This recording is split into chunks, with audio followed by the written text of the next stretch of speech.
Hi viewers, I'm working on an experimental project. I'm making a Dralon design for my headboard. I discovered this sponge with a pattern that looks like that of an egg container. It's actually called a mattress topper. You can find it in a fabric shop or in a bed store.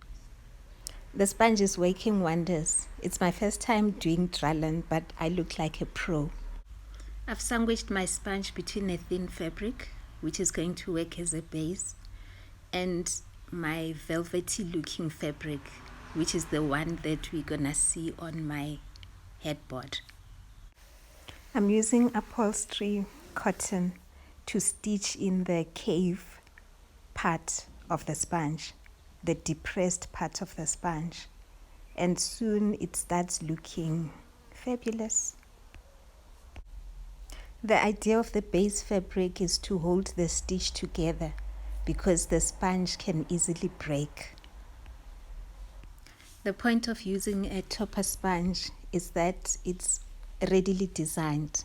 I don't need to do any measurements or designs.